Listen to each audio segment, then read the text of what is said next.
Hey, it's Rasul Berry, the host of Where You're From, and I'm here with a very special guest, Jonathan Irons. So, Jonathan Irons, where you from? I'm from Missouri, Metro St. Louis. Winsfield is a small little city or town in Missouri. It's about 50 miles from St. Louis. The particular area where I grew up at was a predominantly black area, poor black area. People that would move from the city, they would move out here, and they were only allowed to basically get houses and property in this area. So It was pretty much black. I grew up poor. You know, my family and I sometimes used to have to joke about we would have to climb up the ladder just to say that we were poor. Like to get to the poverty line. It's like the poverty line you're looking up at. Okay, we poor now. Okay. There are a lot of people that my grandmother took in and raised and took care of. My grandma was what the modern day big mama. She was one of them. You know, took care of everybody's kids, everybody's family. Everybody knew her. Everybody called her granny. Yeah. And she wasn't even my grandmother. She was my great aunt. Great woman, had a lot of love growing up. She made miracles out of a few dollars. She would feed the whole family off a few dollars. I got to be around dogs growing up. Yeah. I would hunt, fish, work on cars. Like I still love cars to this day. I remember she had an old abandoned car in her driveway, and I got to tinker on that thing for like a whole summer. I got it to run, but it couldn't drive. I had fun doing that. Yeah. Now, you said that she was kind of the matriarch, the big mama of the family. Like, who else was in the household who was home and family to you? Well, I had a lot of cousins. Okay. A lot of cousins that were there, and sometimes in families where you don't really know who are the older people, we call people aunts and cousins and all that. They were just older. Play cousins. Yeah, just like that. It didn't matter. There were even some white people that stayed there from time to time. Okay. That my grandmother knew, or somebody that was tied in our family some type of way, and they would stay at our house with us. Now, you didn't mention your biological parents, mom and dad. What was the circumstances with your relationship with them? So my biological father, he could be somebody sitting next to me on the bus, and I wouldn't know his name or what he would look like. I don't know him, but I've heard stories about how my mother was being abused at home, so she would run away. And one time she ran away. They didn't have juvenile facilities at that time where they would keep you safe, so they would lock them up at mental hospitals. And while she was there, he sweet talked her, and apparently that's how I got conceived of. And when she started to show signs of pregnancy, they put her out, and then she had me, and then went to go find him, and he said, "It's not my child. Stay away from me." Blah blah blah blah. So he worked there. He worked there. He was a worker there. And she was a child. She was a young teenager. Wow. Yeah. Wow. So then that was a disconnection with dad. What about with her?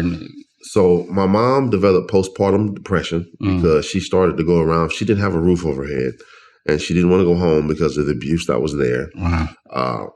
She went around to different family members, and didn't have the care and support that a new mother would need. Right, especially a young one. Yeah. Like that. And then they really didn't have a lot of information and studies to treat postpartum depression at that time. So she kind of just spun out and then left because she felt like she couldn't take care of me. She left me with my great aunt, who I call Granny. And then she spun off and, tried to self-medicate. She used various different drugs, and then checked herself into a mental hospital because she had just like a run on drugs, and just for like weeks. And then she was in and out of mental hospitals my whole life. Wow. This is a picture you paint that, it was a challenging childhood in a lot of ways. Poverty, connection, but also you talk about your granny, and I could see the love and the light. Tell us a little bit about what she meant to you growing up. Well, she was like my mother and my father and like my best friend, all in one. Wow. She would play with me. She would feed me. She would scold me if I got out of line. She'd make me go pick up my switches. Like, no, you go get your switch. So it's a psychological thing. She knew. And I respected it. I appreciated her. But she was up in age, and you remember the movie The Help? Yes. So she made her living growing up doing that, cleaning houses for wealthy white people in St. Louis. So her needs were bad, when I came around, and I was kind of like on the last end of like people she would take in and taking care of children. So she was starting to get tired. And, when I would come home from school and have homework, she'd be napping.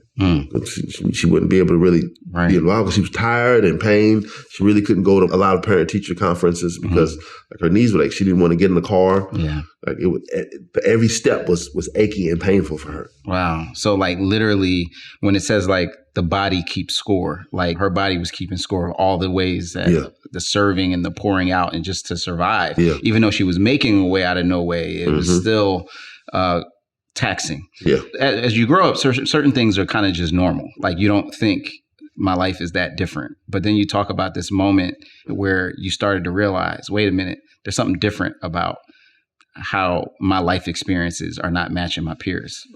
Yeah. It was one parent teacher day. And I remember going to school with my grandmother. Everybody else is passing us as we get to the classroom. But she can't move that fast because of the pain, but she's making it, and just I could see how happy she was. And when we get to the classroom, I sit around and I see all my friends. I see mother and father, mother and father, mother and father, mother and father, mother and father, or mother or mother or mother, or mostly mother and father. And I look at my grandmother and I'm like, at that time, I never really did the math. And I figured out like this is my grandmother or my great aunt. I was like, I had all the emotions and feelings and memories of like, this is my parent. Right. I mean, she was. Yeah. But like she was older than everybody. I visibly saw that. And I was just like, wait a minute. Like who is my mother and father? I started to ask that question. It's like that, seeing that and comparing it, because when you go to school at that point, you want to bring your parents. You want to show your parents off. You love your parents, and I loved her, but it was just odd. It's like, why? Who? Where are my parents? So, in light of how close she was, but then you have the streets calling you. How difficult was it to pick which way you were going to go? Granny's way or the way of the streets where you were getting that respect and a name for yourself? I think it's in a lot of senses. A child, once they reach a certain point in life, like their parents don't become as cool. Yeah. And like everybody else outside. As a parent, I can attest to that. Right. I have hit that moment. Right. You can, your parents will tell you something and you be like, whatever. Yeah. And then somebody else says the same thing. You be like, oh yeah. Like, wait a minute. Yeah. I think that played a little bit of it. And just seeing the poverty that we're in, because we didn't have a toilet. We went to the bathroom in a 5-gallon bucket, and then we would throw newspaper on it, especially in the wintertime, so it wouldn't smell the house up. Wow. And then take it out in the woods, like, almost a half a mile, and dump it behind the old woodshed that we had. Wow. Like we didn't have we bathed in a tin tub. So you're seeing that life, and then you're seeing what? Yeah, I'm seeing people with bathtubs and a toilet, and I'm like, I don't want to live like that. And I got it in my mind, like, you know what? I'm gonna help Granny. Uncle of mine who was out in the streets. One minute he didn't have nothing, and then he left and came back and had a car, jewelry, like a lot of money in his hands. So I was like, oh, what are you doing different? What's going on? Everybody wanted to know. And he told me, and like he became an influence for me. And then just like I got pulled from home, following him, wanting to be like him, and other people out in the streets. That I learned a lot about life from the streets. Yeah. And how did Granny feel about that? Granny did not like that. She, in fact, one time I had been selling weed for my uncle, making money doing it. She found some weed I had at home and put me out. You're not gonna do that. I didn't raise you like that. That's not good money. Like, take that away. Take that away from me. Get away from me. So in my mind, I started to hide money around the house. And because she was always dropping stuff. She hide something somewhere, bury something in the couch. And then when she finds some money, and in the back of my mind, I'm like, I got you. I can see, I can help you this way. But I also got to say too, like the level of integrity that her, even in the midst of living in poverty, even with health that was struggling and failing, she still had a standard that she was like, I'd rather be in this situation than get financial help in a bad way. So that just says a lot about who she was, right? And at some point, do these two worlds kind of come to a head, and you have to make a decision? Yeah, I think it got to the point where she put me out. This was after I gave her money to start burying it. Okay. That's when she found the weed. She just kind of just knew. And so I ended up moving out and buying like a little trailer in somebody else's name and started to stay there. And, that was my life for a little while for a few months. I lived in this trailer because I couldn't go home. My grandmother didn't want me there, and, I was making money in the streets, and I felt like I was getting somewhere. Right. I had, with money, you have opportunities and like you have more choices that you can make. So how old are you when you get your first like real job? I think I was like 15, 16. And my first real job was working at McDonald's. What prompted you to try to go that route after, seeing what you were previously doing in the streets be successful? What did you see, around you that made you say, this is not where I want to be anymore? When I got robbed, I got pistol whipped, and had all my stuff taken to me. I got stripped all the way down to my drawers and had to walk to a friend's house like that, like sneaking and, didn't want embarrassed, bloody. I'm like, man, what is going on? And then, the money that my uncle was, supposed to be keeping for me, like, anytime I would ask for a little extra. Wait, when you say keeping for, so your uncle, who was involved in the enterprise with you, like he's saying, okay, some of the money that you're making, I'm going to hold on your behalf. Yeah. For your benefit. Yeah, for my benefit. But then what did you find? I would ask, and the amount that I would ask for, he would hem and haw and like give me a fraction of what I asked for. It's like, no, you don't need it. Don't touch this. I got this. And all along, I didn't know it. He was getting high. I found that out. I'm like, what is going on? Like, I'm talking about hard drugs, like heroin, crack, like, and just, and I noticed an overall appearance of him. Right. Like the guy that basically drew me into that, I'm seeing him change and basically become worse than what he was like beforehand.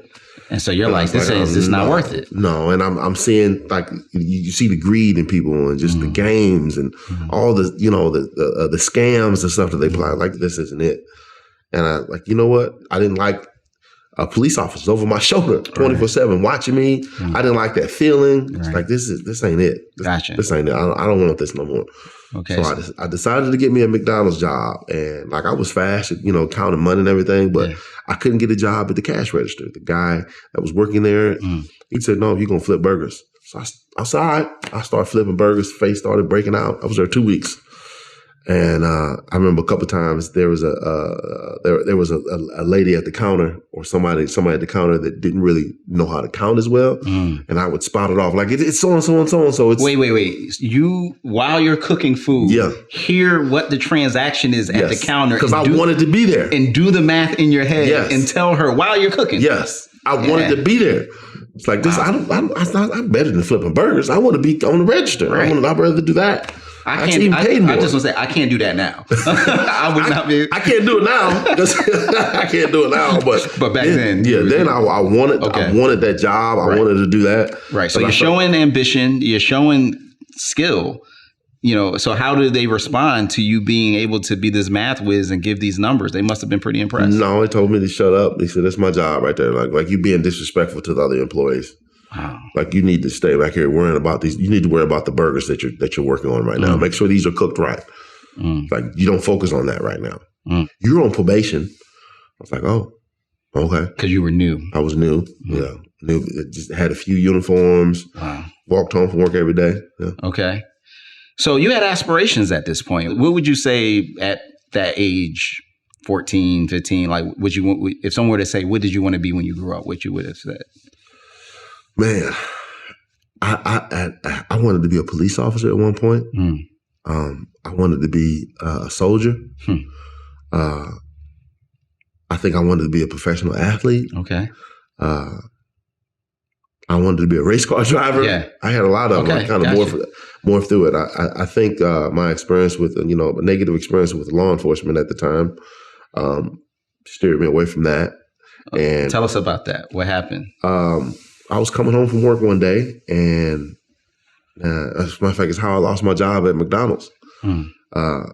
I was walking down the road, feet was hurting. I've been standing up all day flipping burgers, smelled like burgers. Right. So I was walking down the road, tired, but I was like, you know what? Like I got a job, I'm making a little money in my pocket. I ain't got to look over my shoulder. I ain't got to get in the rat race. And I'm walking, I just past this car wash, and I see this Winchfield police officer pull up slow, stop at the stoplight, and then look at me. And I look at him and kind of look down, and then I heard he spins around, like Dukes of Hazzard, does a little spin, and then like turns his car where he's blocking like both lanes of traffic. He's like, get out on the ground. I'm like, I dropped my bag, I laid out on the floor, peed my pants, and I'm like, oh man, he gonna kill me. What? I'm like, I ain't doing that. What is going on? And then he gets there, he roughly takes my hands behind my back, handcuffs me, puts me in the back of the car, takes me to the Winchfield Police Department jail. And I don't know how long I'm there. I don't sleep because I'm trying to figure out what's going on. Apparently, I'm there for like 20 hours. And the officer another officer from another shift opens up the window. It's like, who are you? I was like, I'm Jonathan Irons. Like, you know who I am. It's like, I don't know who you are. I said, why am I here? He said, you tell me. I said, man, I don't know why I'm here. Wow. He said, all right, close the window. Like 5 minutes later, he opens it up, lets me out. Oh my gosh. And says, all right, man, you're free to go. I said, that's it? Like, yeah. I said, I gotta go to work. He said, I don't know anything about that. Like, you're free to go. Get out of my jail. Wow. So I get out, rush to my cousin's house, get showered. I missed my shift because I had to work another shift to get in. I get fired. Wow. And I was so mad about it because I had this belief that I was going to work at McDonald's, save up some money, go to school, and do something, make something out of my life. Make my grandmother proud. Wow. Because that's all she said. She wanted me to go to college, she wanted me to do right. And like I bought into that. I'm like, yes, I do want to do that. Right. But that job was gone. I couldn't get no job nowhere else. Wow. Nobody else would hire me. Wow. Nowhere else. So that was the only job I got. So then what do you do? I just kind of just lulled around for a little while, like depressed and sad. And so I started selling weed again. I was like, I feel like I'm stuck. That's all I got. Right. I can't do nothing else. Okay. So you're there hustling, doing your thing. And what would you say is the next chapter in the story? I was up in Troy, Missouri, and two officers that were in an unmarked car in suits and ties got out. You ever seen the movie, like any mob movies? Yeah. Like they come to hit, they have suits and ties on. Right. Or, I thought it was a hit. Right. So me and this guy run out the house. I get tackled. And I'm like, hey, man, the dude's up there with guns. Like, he's not hearing me what I'm talking about. He don't care about that. He's like, we got him. I'm like, what's going on? And then they take me to this holding tank in Troy, and then they transfer me to O'Fallon, and they take me to the O'Fallon jail where, I didn't see the streets again for 23 and a half years. Okay. All right, let's rewind. Tackled for no apparent reason. Yeah. Again, incarcerated for something you don't even have any idea what it is. What did they tell you about the circumstances of why they arrested you? They basically never really told me the circumstances. They just started asking me questions and then throwing out information like here and there. Okay, and pause, because I'm not a legal expert, but I do have watched enough TV to say that aren't there supposed to be like you get read your rights? They never read me my rights. And you're at least told this is why you are being arrested. That never happened. And I was 16. Wow. And they didn't call my grandmother. They had no guardian there. And that's what's supposed to happen with a juvenile. By law. That is required. And because if you think about it, police officers are usually grown men or grown women. Right. And they're investigators. They're skilled and highly trained. Right. And they're good at saying stuff out there, and and if you don't understand what they're saying, like you find yourself in a trick bag. Right. So you don't want a child to be in a situation like that does not have that training, doesn't know anything, because they don't know what's going on. But there's been numerous cases where because of police officers pressing them 20, 30, 40 hours, saying whatever the officer wants. Right. Just to hoping it would end. Okay, whatever you want. Yeah. And they'll even tell you, if you just tell me what I want to hear, you can go home. Yes. So at some point you're just believing that, not knowing it's an interrogation tactic. Okay. So you're in this circumstance for many hours, and what is it that they want from you or want to hear from you? They accused me of breaking into Stanley Stotler's house and shooting him. But the problem with that is, like, for me to be able to do that, you had to take account of the timetable. Whoever was in that guy's house had to be in there before he got home. Like, there were multiple witnesses that said that I was blocks away. So it was impossible for me to be able to do that. Right. To break in that guy's house and shoot him. And they found fingerprints that somebody else did it, but they hid that information from me. Yeah, so they basically just wanted me to confess to that. I even got roughed up by an officer because I spit in his face. It was a very traumatic experience. Right. So you're in this experience and still strangely discovering what it is that you've been accused of. So then you get to trial. And I imagine, how are you feeling about your chances at this point of getting out, of being declared not guilty for something that you weren't there for? I was functioning and operating like a naive child. I believed that there were adults in the room and that somebody was going to come admit that a mistake has been made and free me. But that didn't happen. So you're in the court, and tell us, when you hear a verdict, how that landed on you.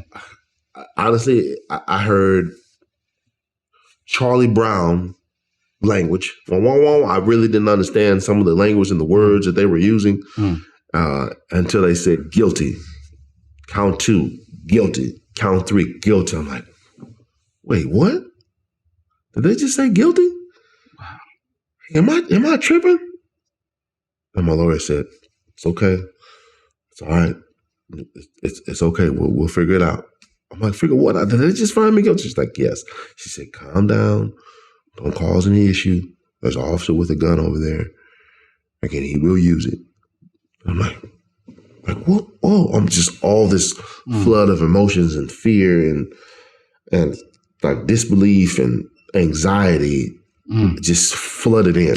Wow. And then they took me back to my cell. How could they convict me? Like, I didn't do this. Right. That just don't make sense. Why would they believe I did this? And the other thing about that is, I, have in several different opportunities, I've had to go to juvenile detention centers. Pretty much everybody there is under 18, right? By definition. So is that where you end up? No, I go straight to the big leagues. Yeah, one of the officers even said, he's like, he's just a kid. Why are you gonna put him in with them? He's like, hey, I'm just doing my job. And when they brought me in, so they sentenced you as an adult. Yeah. And tried you. They arrested me and treated me as an adult and sentenced me as an adult. Or they said I was certified. I come to find out they said I was certified for a gun charge. It's in my trial transcript. I have never had a gun charge. Never. Wow. Like, it's in black and white. They lied to the judge. Wow. The prosecutor, which they can do. Wow. Prosecutors can legally lie to judges and get away with it because of Supreme Court law. Wow. They can fabricate evidence, knowingly use false evidence, and they are immune from prosecution. Wow. Yeah.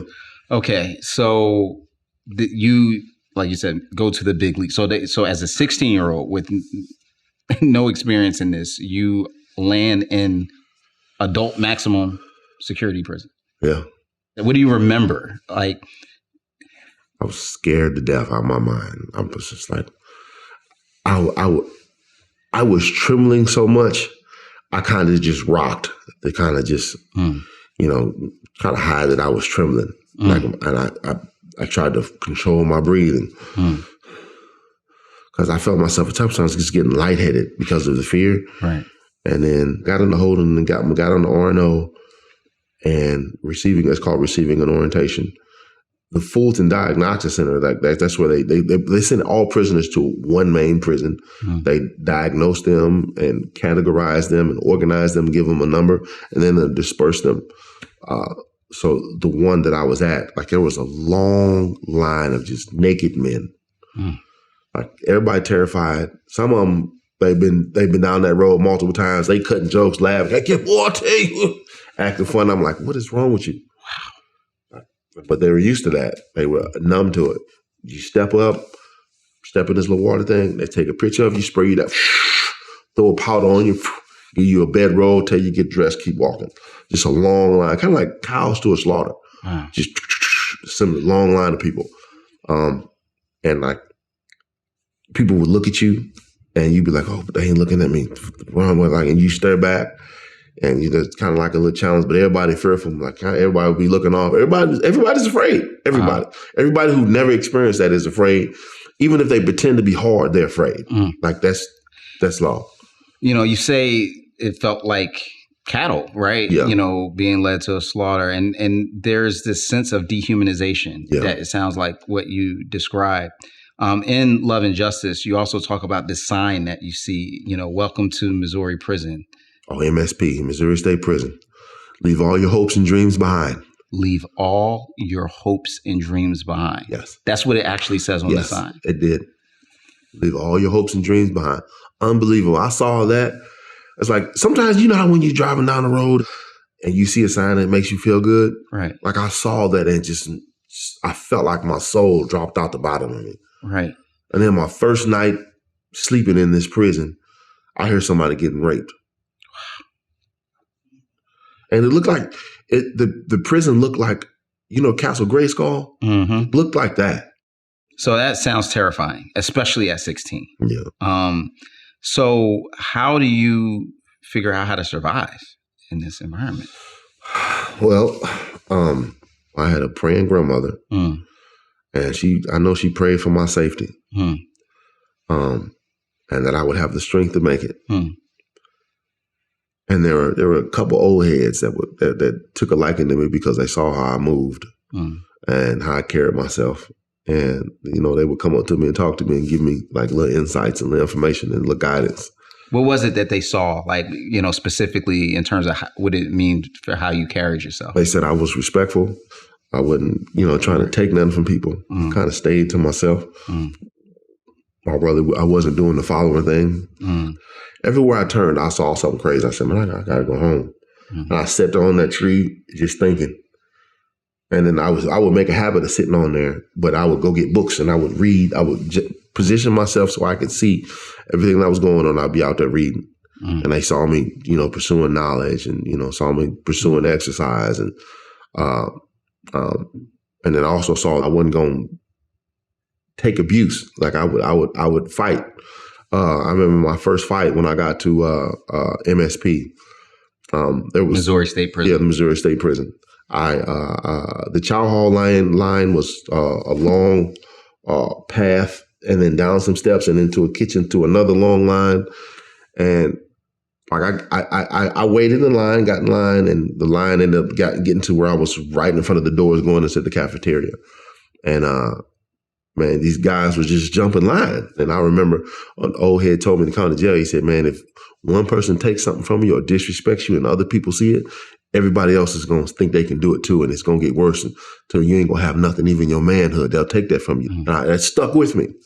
And so when that happened, this one guy jumped in front of me. Like he just came down the steps and just got in front of me. I'm like, well, okay, this is it. He's trying me. I'm like, hey, man, you jumped in front of me. He's like, man, whatever, man. He's like waved me off like I wasn't talking about nothing. So I turned him around. I was like, hey, man, you got to get behind me, man. You can't do that. He's like, move me. So I turned him around. I said, all right, what's up? He's like, oh, okay, put his hands up. I hit him. I dropped him, stepped over him, and got in line. And then old head in front of me, he's like, hey, youngster. He said, calm down and breathe, because I was amped at the time. I was basically like, somebody else do it. Ain't nobody's going to take nothing from me. He's like, look, just calm down. Look, this is what happens. People jump line. You're going to be fighting everybody if you do this. You ain't going to never have a peaceful moment in prison if you fight every time somebody jumps in line on you. This is normal. And I stopped, I looked, and I saw like people coming down the steps. They would get in line with their friends or jump in line with somebody else or hold a spot for somebody else. Like, I got you. And that was normal. I didn't know that. And they saw that. Saw that I was willing to stand up for myself. They just said, look, it's okay to stand up for yourself, man, but you got to know what to stand up for. Got it. And I was like, okay, and I appreciated that. And so they told me I need to go to the library. It's like, you say you're innocent, like you need to go to the library and learn. And I was like, what? The library? It's like, yeah, okay, yeah, the library. I know about the library because I love reading when I was younger. So I started going to the library, and I remember he said, man, this guy named Maxwell, he said, your freedom is in the books. I hear you say that you're innocent, but ain't nobody gonna free you but you. Like, you need to get in the books. You need to learn. You need to figure out what happened. I'm like, oh, okay, all right. So he gave me this book, Brady v. Maryland, set it down in front of me. It's a law book, a U.S. Supreme Court case. I think it's from like 1996 or something. Supreme Court case is a whole book? Well, no. So what cases, when a court decides a case, right, it goes compiled in a reporter. Right. And so this particular volume was composed of a lot of different reporters. Got it. And this particular case was inside the middle of this book. And they opened it, and it had the name, Brady v. Maryland. Right. It had the case number. It had, the synopsis, right, and all of the key points of law. So because we used the key digest system that was in there, and then it would break down the case piece by piece by piece, section by section. He put it down in front of me, and I'm like, okay. I didn't understand none of them words. I'm looking at this thing. I'm like, oh, Lord. I don't know what I would do. So I remember just trying to read the word. I was stopping like every 3 words. And all of a sudden, I remember just nodding out. So, you know what, I'm out. And I wake up. I just felt so defeated, so down, and so hopeless. Because I didn't know. I didn't know what was said. I was like, I got to understand this to find my freedom. Now, I got to ask you this. So the word was getting out that you were claiming your innocence. How unique or common is that for people, inmates to be claiming their innocence? Like, what was it about you that made that sound like legit enough for them to help you? Or is that something that everybody is saying? I found that it's common. Maxwell actually read my transcript. And he was like, yeah, there's some troubling things here. Okay. I had to pay him like $100 to read it. Wow. I saved up the money working in the kitchen and everything, and I didn't have it. Minimum wage in some places is about $10 or $15 an hour. Yes. So when you say $100, that's what, like a few hours, 10 hours of work? No, it wasn't hourly wage. It was by day. So the state gave you $7.50 every month. But if you got a job working for the state, they would add maybe $3 to it. And then sometimes, like if your family knows where you're at, they'll send you money. So my grandmother would send me money.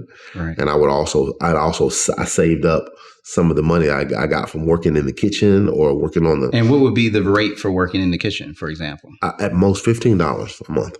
A month? A month. Yeah. For how many hours of work are you talking? You work as much as you want. Some people worked 16-hour shifts because they didn't want to be in their cell. Wow. Yeah, just to be out. And that's still $15 for the month. $15, they didn't care. So that averages out to less than $1 an hour. Yeah. So that $100 then is not just, that's a lot of money for you. That is me hearing that this guy is great. He can help free you. Like, if you really want to get free, put your money in his basket. Wow. So I did that. I saved up money. For an inmate to read your case. Yes. Because I didn't know how to read it. Right. I didn't know what to explain. I didn't know what to do. Right. And I saw him in there. I knew he knew what he was talking about because to this day, this guy was sharp. I'm talking about like he needs to be a lawyer in society sharp. I have the money. I saved it up. I was like, where you want me to send the money to? He gave me an address. I sent it to him. And I gave him my transcript. And I was happy and hopeful that he would find out what they did and how they did it. And at this point, how long had you been in prison? About 8 months. Okay. So you're still a teenager? At that time, I spent 2 years in the county jail. Okay. So I was probably about 18, 19. So probably somewhere around in there. Yeah. But didn't grow up like a normal 16, 17, 18, 9. I was behind bars, which you're starved for information. You're starved for, from stimulation. You just really don't get it. Like the main thing is to control and contain and eliminate your access. you didn't get regular access to the library, even though they have it, unless you go to the prison. If you go to the prison, they give you access to it. You don't get magazines. You don't get to see the news as much as you want to because there's one TV. Everybody gets to compete for the TV. A lot of fights. There was a moment that you share in the book that really kind of was this sobering reality of how young you were, combined with just these limitations you're talking about. And that was an incident when you were just wanting to watch cartoons. Yeah. Tell us about that. Yeah, I wanted to watch cartoons, and this guy came in, because he saw that I was a kid, and decided that I wasn't going to watch cartoons because he wanted to watch his show. And I was the only one there. Didn't nobody else say nothing. And I asked everybody, you watch anything?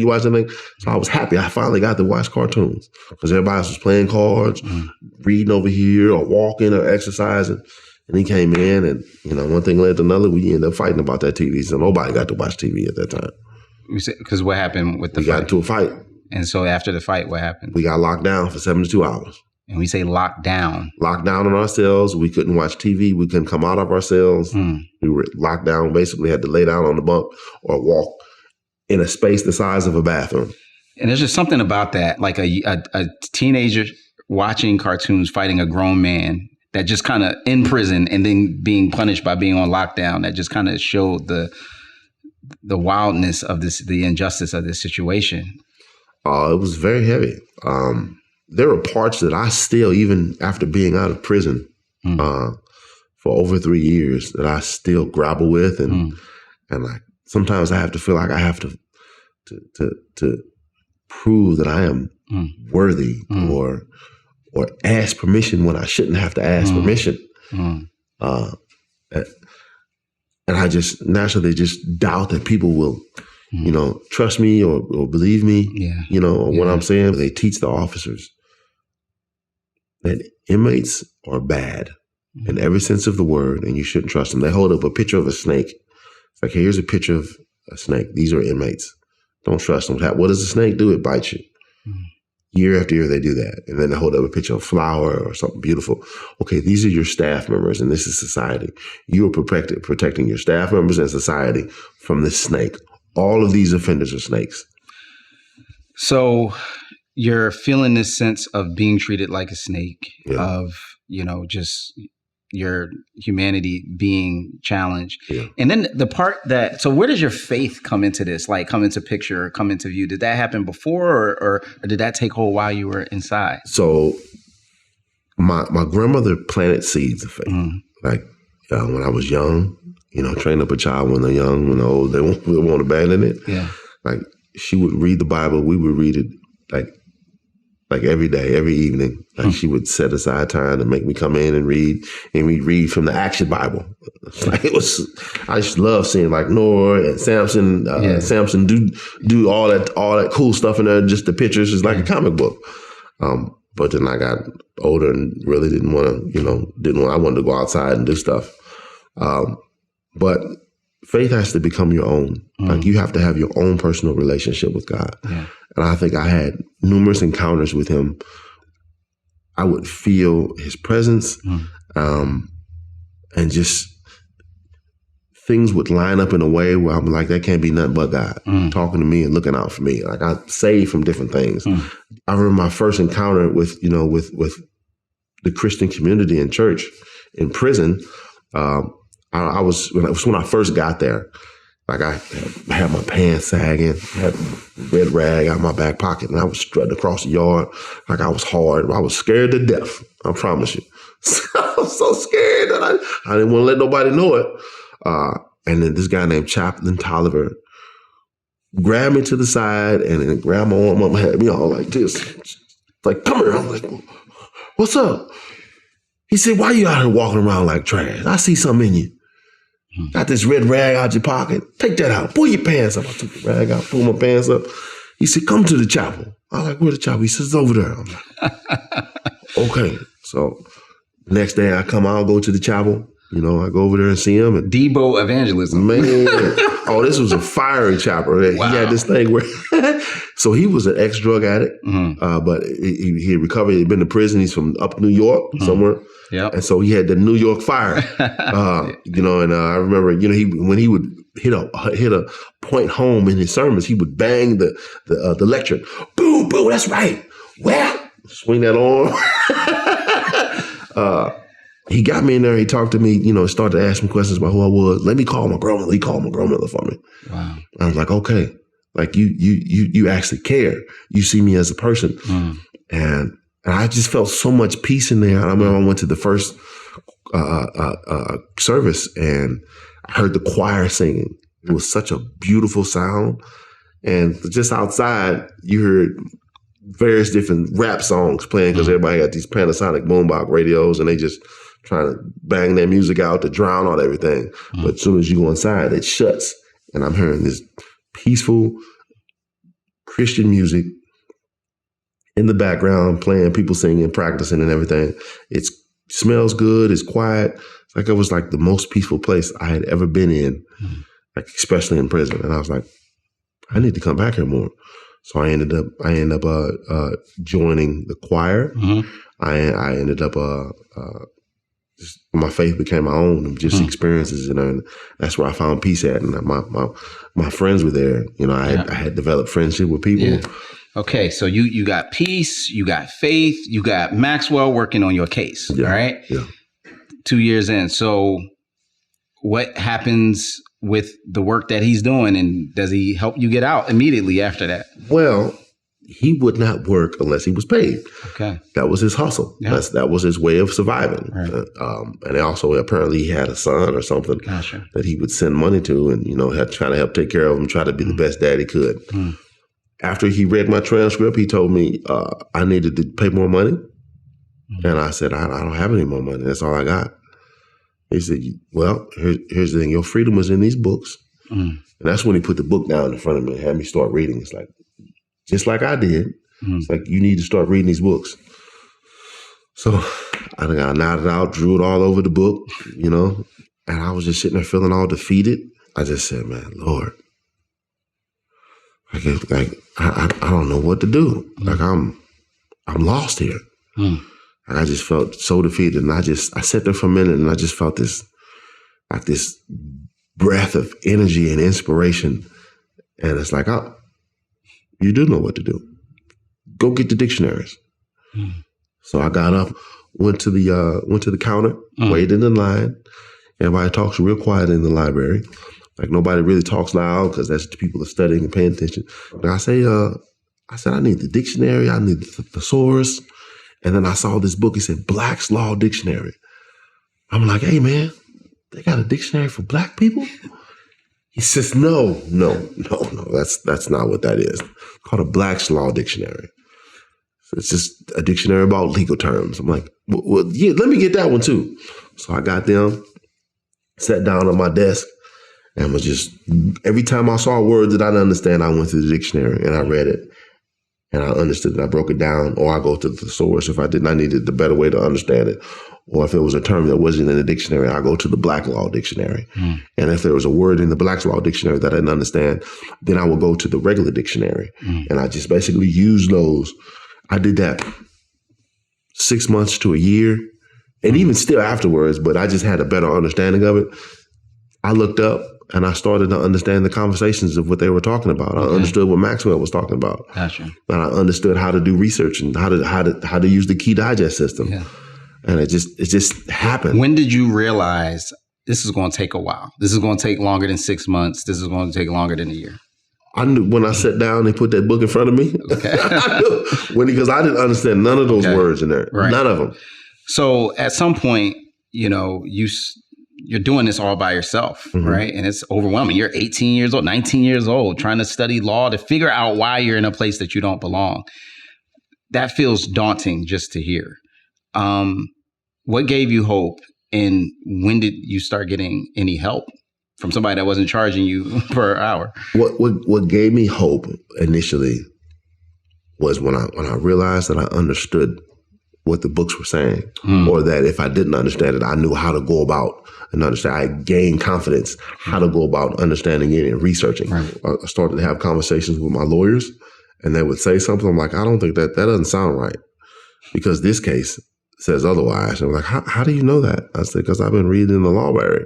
I've been paying attention to what's going on. Like, I know what's happening. I think another form of encouragement was when I started to see what they did illegally, like stuff that I thought was wrong. I confirmed that it was wrong because of what the law said. I'm like, how is it that they say follow the law, but they're breaking the law to convict me? These things led to my conviction. I hit a wall of discouragement because I had no new evidence. If you already been convicted and duly convicted, that means you lost a trial and lost an appeal. You have to have newly discovered evidence to bring it back up to court. New evidence that they didn't have before, right? Or else there is no other recourse for you, right? So I got discouraged, but I'm like, I looked at my transcript and I saw pieces and just information that just questions that you would normally ask in a thorough and healthy investigation. That information, the questions weren't asked and the information wasn't provided. And there was stuff in the transcripts that it had too many red flags. As Reggie Williams, one of the persons who, helped investigate my case and advocate for me and became my godparent, he said there's a comedy of errors. Yeah. How did you meet Reggie? So Reggie came into my life through U Flowers. U Flowers was the choir director in the prison. Wow. So you walked in that church, you gave your life to Christ, you started growing, and you meet this person, Hugh Flowers, who then introduces you to Reggie Williams. Okay.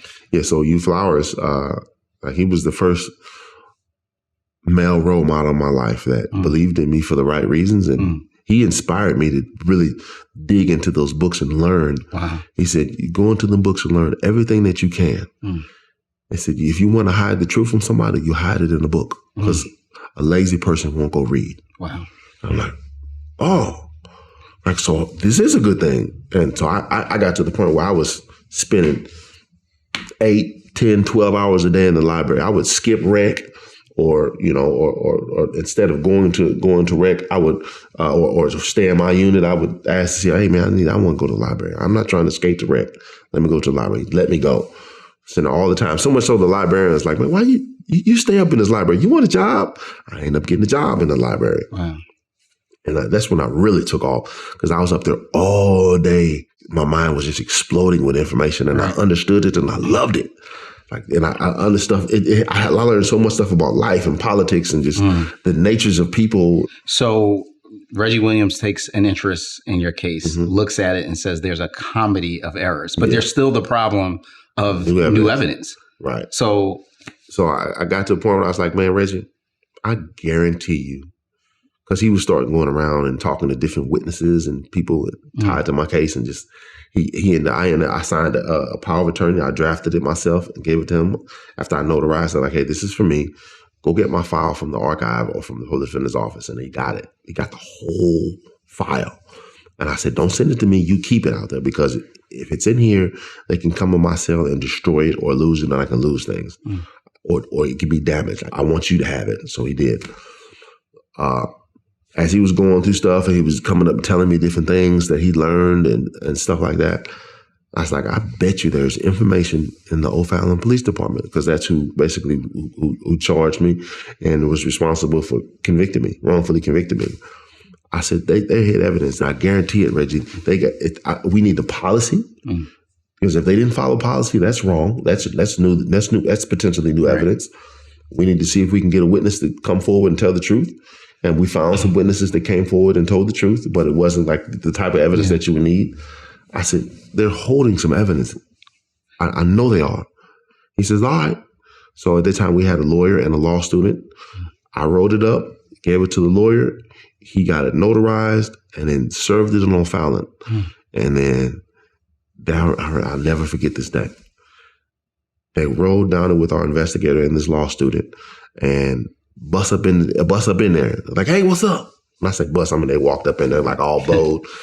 like, what's going on? And I said, we want to see Jonathan Hyatt's file. It's like, like, no, we're not going to give you that file. Like, by law, we're supposed to have this. And they're like, we're not going to give it to you. So one of the law students called the lawyer, who in turn called the Attorney General's office, because a sunshine request is the equivalent of a FOIA, a Freedom of Information request. By law, you have to do that if it's public information. And an arrest record and a file, that's public information. You get it on anybody. And the AG called down and said, hey, man, let them in. Like, it's by law, they have a right to it. So they let them in. Reggie's looking like something on CSI. He's clearly knowledgeable and knows what's going on. And he puts his gloves on and looks at all the evidence. They got the gun, the clothes, and all that stuff, and looking at all these different things, taking pictures. And the lady walks up to him. He says, are you FBI? All nervous. He's like, I'm just here to see the evidence. That's all. Doesn't give him any information, because that's not what he was there for. He says, where are the documents at? Where are the records? She says, in the back. She said, but you can't go back here. I said, what do you specifically are you looking for? He said, I just want to see all the records. She's like, there's nothing specific that you want? Like, no, give me a copy of everything. I have a right to it. She went back there and copied it, gave it to him.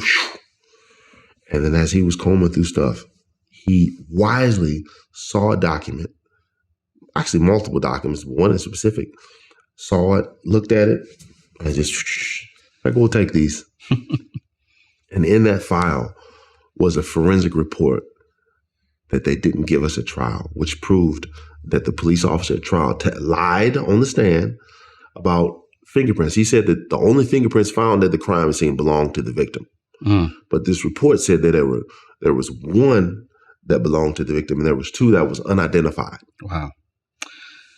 So this, how many years into? 7. 7 years at this point, right? Yeah. I would say this was in like 2007. Wow. So that's 10 years. 10 years, yeah.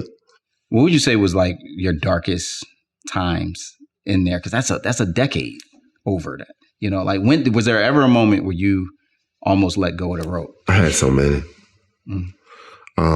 But there was one in particular that really, really got to me. You know, I had been working on my case, and then, you know, Reggie came in my life, and then I met Maya, and Maya came in my life, and like, we became really good friends, and, like, you know, had love for one another. And she was coming to see me, and because I had been saving up money to fund my own investigation, they locked me up and fired me and took my job. I said, no, they changed the policy even. They said, you can't use money to fund your own defense. Because I was making like $225 a month transcribing math books into Braille for the blind at the time. Highest paid job in prison at the time. So I'd spend $25 for myself, stack the rest, stack it. Had a nice little piece of change in there. So they locked me up for about a year. Solitary confinement for like 6 or 7. And then I had a cellmate for the rest. And they let me out. And then the area where you will wait on bed space for space in general population. So there's administrative segregation, which is ADSEG, where you're, you know, where you be at. Right. With protective custody, or people that were in ADSEG. People lost their lives in ADSEG. It was like a dark, dangerous place. Like, I literally saw people get beat to death in there, and the COs didn't care. People raved. It smelled like bile in there.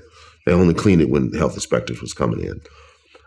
But I got graduated and moved out to level 3. They had stage 1 is solitary confinement. Stage 2 is a cellmate. And then stage 3 is where you wait for a bed to open up in general population. I was getting ready to get released out to general population, which is almost like making parole. And they bust up in my cell, tear it up, and say they're locking me up. And I'm like, oh no. I in my mind, I suspected like they was gonna do that. They was just gonna keep harassing me. But I didn't know what for, which way it was coming. And I lost it. You know, the CO took the cuff, and I snatched it back. I'm like, no, y'all gonna earn this one. Like, I was 250, yoked up and angry, and just broken. And I remember one of the CEOs saying, her name was Jody. She said, Jonathan, are you selling drugs? I'm like, what? No, I'm not selling drugs. What are you talking about? I promised my grandmama I wasn't gonna do it. And I meant that. I wasn't gonna do that. She said, that's what I think they're doing. It's like, I believe you, but that's what they're saying right now. They were talking about it in the office. I'm like, man, this is crap. She's like, look, just take the cuffs, calm down, and just go over there and we'll get it figured out. So I take the cuffs. I let them cuff me up. They had to double cuff me because I was too wide. I just kept my arms back there because otherwise it hurt, cut into my skin. Took me back to ADSEG, back to where I came, to the solitary confinement. And I was just sitting there thinking, like, man, what? Like this, I can't do it no more. Maya's coming to see me. I'm tired of this. I had nothing going on in the courtroom, no motions in court. And I came to terms that I probably never have a child again. And just feeling really down. And you write about that time. You quote in your book Habakkuk 1:2-4. Yeah. O Lord, how long shall I cry for help, and you will not hear, or cry to you violence, and you will not save? Yeah. And that verse goes on to say, destruction and violence are before me, so the law is paralyzed, and justice never goes forth. When you read that, what was going through your mind and your heart? Like this was my world. This is what I see. I'm getting emotional now thinking about that time. And even though I'm not there, it still impacts me because I felt hopeless. I didn't have anything. I didn't know, no ideas, to try to investigate my case. And I had this new evidence, but everybody I talked to told me like it's not enough. So how did you get out of that pit? Only by the grace of God at that time. So I had took my sheet and took strands of it and made it into rope and tied it up to the sprinkler system and then made a noose because I was just done. I was like, I can't do it. I can't do this no more. I can't. I was saying, God, I'm sorry. I can't do it. I can't do this no more. Like, where are you at? Do you not care? I cussed him out. I cussed God out. And I tested it with the rope. Face wet. My shirt is wet from my tears. And then I just remember turning around and then I fall forward. Boom! And I'm out. I woke up the next morning. I slept about 10 hours. The colors were brighter. My sense of hearing was better. And I had a plan. I went on a hunger strike. I told them, I said, this is wrong. Y'all didn't frame me for a drug case. Y'all didn't even investigate it, but y'all locked me up and you knew I was about to go to the hole. Get out and go to the general population. On top of that, I'm in prison for something I didn't do. I said, no, we're going to get something straight. I'm not eating nothing until y'all give me some justice. So right when you put this noose on, you said you just fall for, how do you explain that? I don't know. I don't know. I think it was God putting me to sleep. Maybe I was hyperventilating. Wow. Or so much that I passed out. Wow. Just from the anxiety and the fear. Wow. All of it, because it's never happened before. And so now you have this clarity, and then the energy and the strength after that rest, that moment. It kind of reminds me of Elijah when he says in I think it's 1 Kings 18 after the battle at Mount Carmel, and then he runs because he's afraid of Jezebel, and he says, "It's enough. Take me out, Lord." Yeah. And God just says, "You need to just rest." He says, "Go take a nap." As I feel like I did, because I feel like that Philly was him. I believe that. I don't know what the science is behind it. I can't explain it. Yeah. But if I can't explain, I just believe it was him. Everything in me, like God put me to sleep. That's just not my time because I was going through it. Wow. Yeah. So just to kind of fast forward, it's an incredible journey of how that fingerprint, that Reggie finds ends up reopening the case, and you're able to essentially have your day in court, and walk out, a free man after how many years? 23 and a half. Tell us about what that felt like to finally, because of the fingerprints, because of the other things, because of the support that you had, actually experience what you had been hoping and fighting for so many years? Felt like a kiss from God. Mm.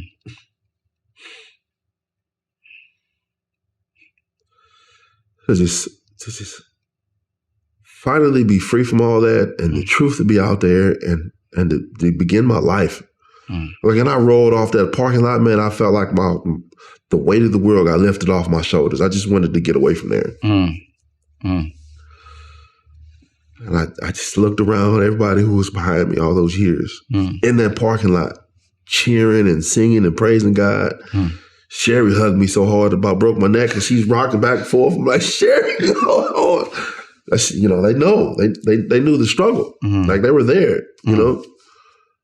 And just to finally get justice. Oh, how sweet that is. Wow.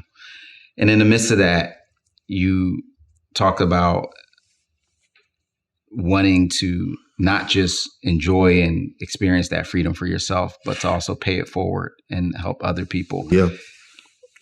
As you think about helping, right, or even reforming the system based on your own experience, what are the things that you see need to be reformed and changed? Well, there needs to be checks and balances. For one, prosecutors, okay, you're going to give them unlimited, protection, like where they can basically, it's not completely unlimited, but close to it. Immunity, absolute immunity. Absolute immunity. Yeah. So there needs to be conviction integrity units that have a budget that function outside the control of the prosecutor. Okay. Like there needs to be more conviction integrity units, because mistakes are made, and then you don't find out all the evidence and all the pieces until sometimes decades after the fact, 30, 40 years. Yeah. Like, somebody needs to be able to say, man, a mistake has been made. So accountability. Let this person out. Okay. Here's the problem with Missouri. Unless you have DNA evidence, the state will not reimburse you. Like, there's been videotapes that proved that somebody else was somewhere else and couldn't have done it, but the state won't do it because it wasn't DNA. There needs to be more support for people that are coming out of prison for crimes they didn't commit. Everybody doesn't have family or people that love them. Somebody needs to show them how to use the phone. Somebody needs to show them how to get a driver's license. Show them how to pay rent. Show them how to do their taxes. All these different things. They need somebody to help them get a job, to maintain a job until they can get some type of, funding or support. In addition to that, like, there are guys that are in prison that are great guys. They have made a mistake that cost someone, but a lot of them don't have life without, and they're gonna get out. Like, you don't want to put someone in a position where they have a high chance of reoffending and committing a crime, because the crime may get worse. And we have a huge work shortage in America. So the people that are in prison, that are working, that are doing a good job, like, there needs to be opportunities outside for them to transition to be able to get jobs and be productive members of society. Yeah. Like, and there are some places that are already doing it. There are billions of dollars earmarked by the U.S. government to help some of these guys transition from prison life into society. But there's some things that need to happen inside before that has to happen on the outside. Yeah. I mean, when I hear you in the journey of going from not knowing what Black's Law Dictionary was and how to read a case to now being able to think about and communicate and identify these challenges. In other words, how unique are you in that system? Or do you find a lot of people with that same type of drive and intelligence and creativity and just needing a chance? Or is that something that's just kind of more unique to your own? No, I'm not an anomaly. Right. Like, there are people brighter and craftier and smarter than I inside that are doing all the right things. All they just need is a shot. Right. Somebody to believe in them, rather than like the status quo of fear mongering. Yeah. Like, oh, we need more money to build more prisons. Like, no, we need more money to put into education. Let's put some of these people to work. Right. There's infrastructure issues that we need. We got roads that need to be built. Like, put these people to work. We got trucking issues all across this country. There's a shortage of drivers. Yeah. Like, put them to work. Yeah. They want to drive. That's the first thing a prisoner wants to do is get out and travel and hit the road. And that's something that I thought about in your own story. Like, all you wanted to do was work with the McDonald's situation. And then that was taken from you. All right, I'm going to get you out of here with this. I had to save the best for last, right? There's somebody in your story that you talked about as pure light. And that when you experienced her coming to visit, you didn't even know if, she was really being legit or if this was something else. Tell us about this special person in your life. And you're talking about my wife. Yes. The Maya April Moore Irons. Okay. Say her name. She is special. She is so humble. She's kind. She's real. We have a baby boy. He's 2. He tells us no all the time. He's climbing on everything, doing everything he's not supposed to do. Yeah. So we talked a lot about how you experienced dehumanization. Yeah. Everything from welcome to Missouri prison, where, what did it say at the end of that? Welcome to Missouri State Penitentiary. Leave all your hopes and dreams behind. Leave all your hopes and dreams behind. And there was points in that moment when you tied that noose where you had done that. Yeah. How were you rehumanized through Reggie and Sherry and Maya? And tell us about that and why that's so important for those of us who also are on the outside but could serve folks on the inside. Why is it so important to do that based on your own experience? So Jesus said, whatsoever you do for the least of these, you do for me. When I was in prison, you visited me. God didn't say that for no reason. Like, to get a visit from somebody consistently, not just, hey, I'm coming to do my, my Christian duty. Like, hi, how you doing today? You probably won't see me ever again, but I just wanted to do ministry and say hi, I encourage you. Like, no, like to get a visit from somebody who's consistent, that cares about me, that cared about my what happens in my life, which I thought was boring and nobody cared. Like, they wanted to know. They asked questions like, what's your life like up in here? The problems that I had, they cared about my problems. But I wasn't just, inside being like, oh man, the world is miserable. Like, my mind was, I'm trying to fight for my freedom. This is what I'm doing. This is what my world is like. Tell me about your life. And it's also for the prisoners that are inside. They need to be, they need to not so much focus on the pain that's in them. I encourage them, and they in turn encourage me. And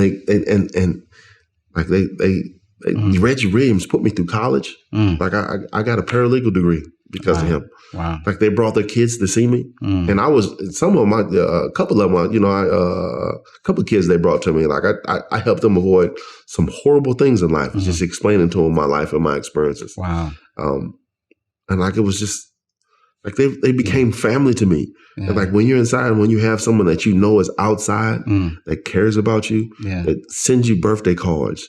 Like, I didn't know about guacamole until Sherry and Reggie brought me some guacamole on a food visit. They never missed a food visit. Wow. They would cook food and share it with me and just break bread with me. And every time they would come up, they came to see me every weekend.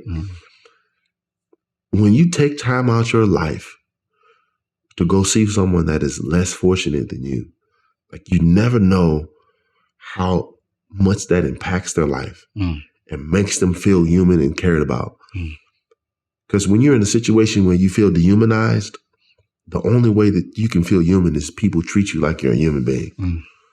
And when you treat someone like they're a human being, they care about life and they care about what happens to other people. And that inspires them to change and have a lasting change and to strive for the stars and to have hope and to have vision and to have dreams and to be human and to be alive and to matter. Thanks so much for sharing your story with us. And thank you for listening. And don't forget to get the book, Love and Justice by Jonathan Irons and Maya Moore, available wherever you get your books and the audiobook. It's really good, really important. And I hope that we can all take to heart the application points that you've given us to remember, to visit, and to be consistent with those who might find themselves in some tough places. But man, thanks again for sharing your story. And thank you for listening. And remember, this is where you're from, where it's not just about where you're at, it's also about where you're from.